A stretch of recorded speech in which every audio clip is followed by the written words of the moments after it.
You cannot keep making laws and rules just because you think cannabis is the cash cow. It's kind of like a reverse war on drugs or a war on drugs 2.0. It's like you're setting us up to fail. Many individuals and operators just don't start a chance before they even get out of the gate. And those issues are even compounded for the average social equity applicant who, in many cases, doesn't have any resources, doesn't have any access to resources, and the resources that exist are looking past him. I do see the more that we get out and talk about it, people just don't even understand what social equity is. You know, there's a lot of damage that has been caused by the war on drugs, and it's just not about the arrests. It's about the children that were left without fathers and mothers. How were their lives changed? The educational systems in those communities. All of those things should be being addressed in these states that legalize cannabis. You have particularly communities of color who were most targeted by the war on drugs, who were in the cannabis world, going to state prison for long sentences, putting themselves at risk, having communities torn apart. It sent a lot of people to prison. It caused a lot of people to receive felonies for nonviolent drug offense, low-level drug offense, small possessions. When we look at just the actual historical data, we can see that disproportionately Black and brown peoples, primarily Black and brown men, were disproportionately incarcerated for, technically a victimless crime. Because once you legalize cannabis, then it's no longer a crime. Why wouldn't those same very people that started and created an industry for big business to come in and take over not be able to have access as owners and operators? Not just workers, but owners and operators. We talk about the war on drugs and the policies and delays and, oh, sorry, we're just building the department. We are understaffed. You go to the Budget and Finance Committee. Oh, we don't have enough money. You get awarded the money and there still are no programs. And then no one ever addresses the humans and the people who have changed their lives dramatically, believing that if it is spoken in the law, that it was being held to be true, and it has not. They failed us on that one.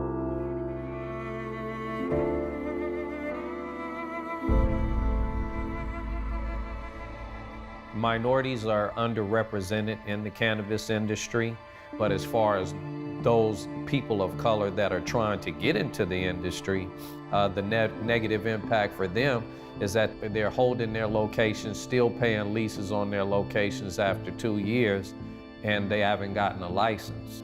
Some of their investors are walking away. Some of them aren't even going to be able to make it once that license is issued. It's had a very devastating impact on those who want to come into the business. This building that we're in is actually a retail location that I've been holding on almost 2 years now. I'm right on Crenshaw Boulevard, where I raised my girls and where I walked down the street to visit my grandfather at the mall while he was working. There hasn't been a demographic more harmed by the war on drugs than the African American community and the poor communities.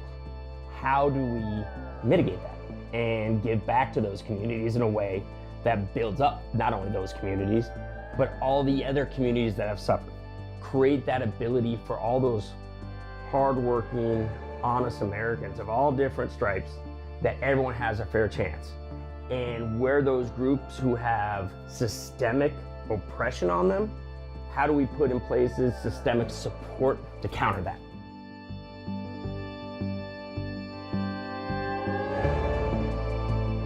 These equity programs don't exist in a vacuum. So they're building on 20 years of history of cannabis legalization in California, medical cannabis legalization, and decades and centuries of disparities in terms of access to wealth and property ownership. So there's a lot of work to be done, and there's a lot of catch-up to be done. This program was imperative to level the playing field, to say that everyone deserves equal treatment, and if it's okay for one group of people, it's okay for another. And so we have seen the cannabis convictions in the city of Oakland drastically reduced with this, the inception of the social equity program. Cities have a lot of opportunities to play a role in terms of how cannabis is made available and who gets an opportunity to create or sell cannabis products. Because in California, for example, there's local control that allows local jurisdictions to sort of determine, the number of dispensaries and where they're located and such. We need to do the right thing. And the right thing by the African American community, the right thing by every community that's been tarnished by the war on drugs and affected by the war on drugs. Because now you have a bunch of people who historically don't come from business backgrounds, don't come from legal backgrounds, sitting down with sharks on the other side. There's a fair amount of frustration with either a slow regulatory process or a mercurial regulatory process that's changing all the time, that has people a bit at wit's end to figure out how to stay with it, to stay afloat while they come into compliance. The obstacles that me and many other operators have had to overcome to get to where we are now are an untold amount and ever growing. Licensing is very complex, and operating is even more complex. It's ultimately a learning curve for the average operator to understand exactly what the state and the cities are looking for in regards to how you operate your business and ultimately what you have to pay to operate your business. It's completely turned into a pay-to-play scenario. Licensing, especially for retail, is extremely scarce. Licensing in general is complicated from the point of having an opportunity to apply to actually getting operational is a lot longer than people think. I think people thought that local governments would very quickly fall in line and regulate this and allow this and make so many more local licenses possible. Operators are struggling to deal with operating in the regulated market, dealing with cost of compliance, just transitioning from totally unregulated to being regulated both at the local and state level. And it's particularly challenging for small businesses, equity businesses in particular. Almost every element of this industry has changed, which is one of the primary reasons that we're seeing such a high failure rate. People have their licenses one day, they lose them the next day. How am I supposed to keep up with that? I mean, just to keep track of the legislation, you pretty much got to do research about 7 hours a week. As an owner, you have to, just to be on your toes, on your P's and your Q's. But you're already working 15 to 18-hour days. And a lot of us have families, a lot of us have other hobbies that we like to do. But it's like, you're working big time hours and it's tough. Passing Prop 64, in my opinion, I think a lot of policymakers, local and state, have kind of had one foot in and one foot out. They haven't gone all in and supporting the will of the people and actually making this the best market possible. It's not really what I think most people were expecting when they voted for Proposition 64. I don't think people expected a free-for-all with no regulation, and I don't think anybody pushed for that who advocated for Prop 64. But we're still lagging behind on local access. You have licensing fees primarily on a city and state level, and then you have some cities that actually have a deeper level of licensing.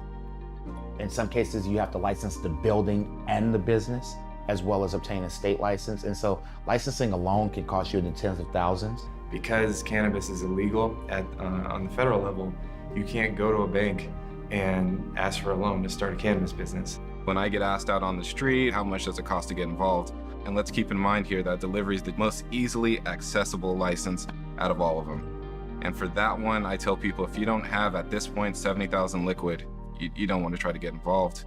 And that's being generous about it.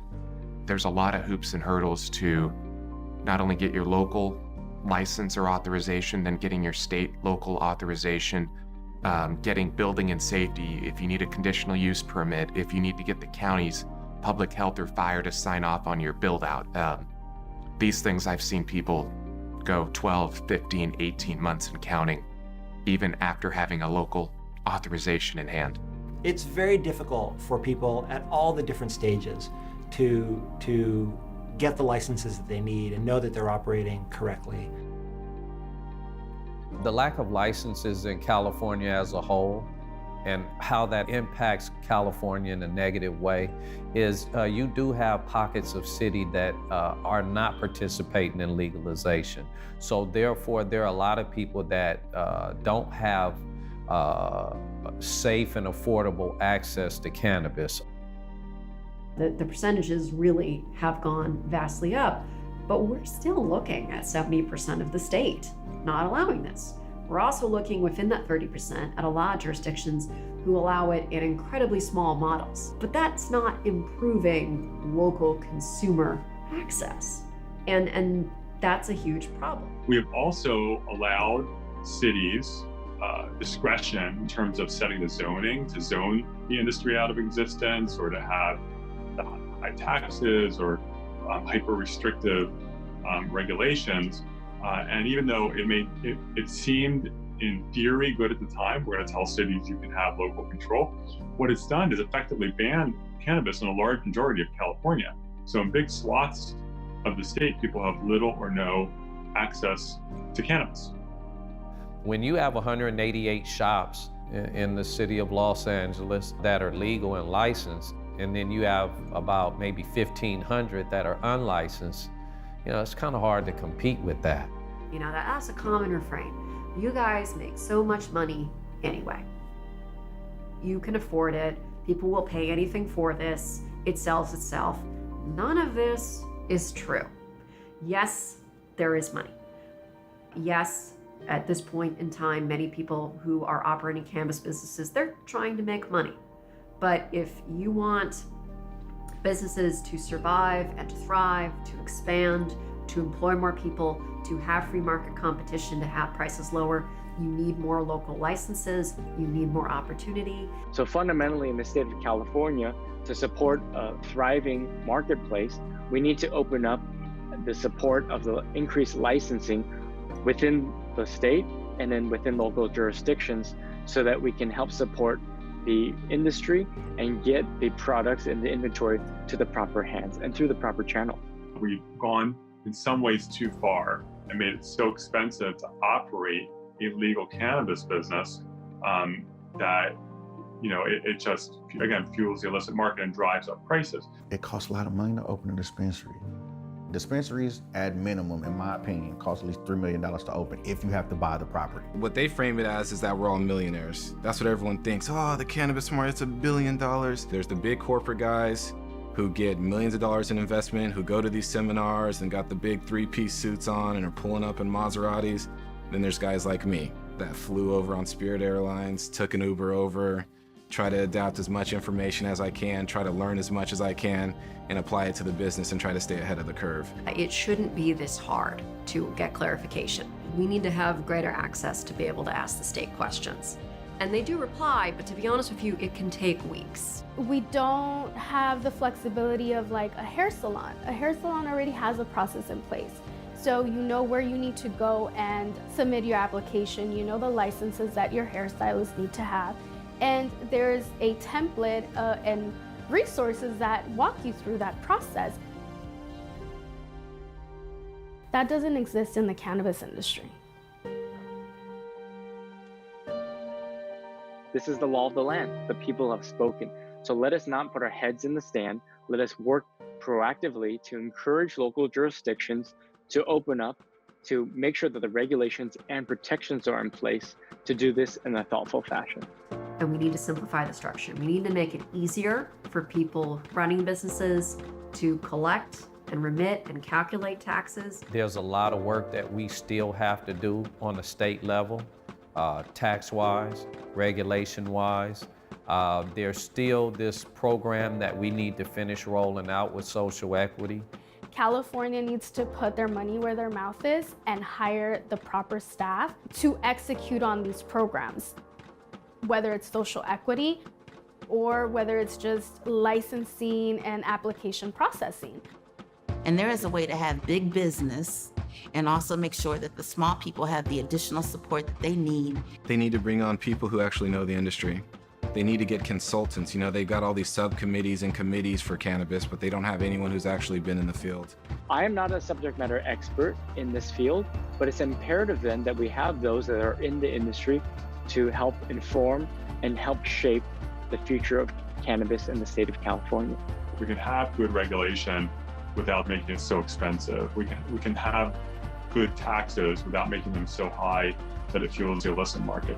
We can have smart zoning without allowing cities to effectively ban cannabis in big swaths of California. We're just not taking a balanced approach right now. We need to move towards a more balanced approach. I think many people are fearful of government or don't like politicians. We have a bad rap. But the reality is that we are beholden to the people. We work for everyday people, but it is incumbent upon everyday Californians to hold us accountable. Know who your public representatives are, go visit them in their offices, have a personal relationship with their staff members, join your chambers of commerce, your local community-based organizations, and be part of the community. And that's where I think we can build off of this.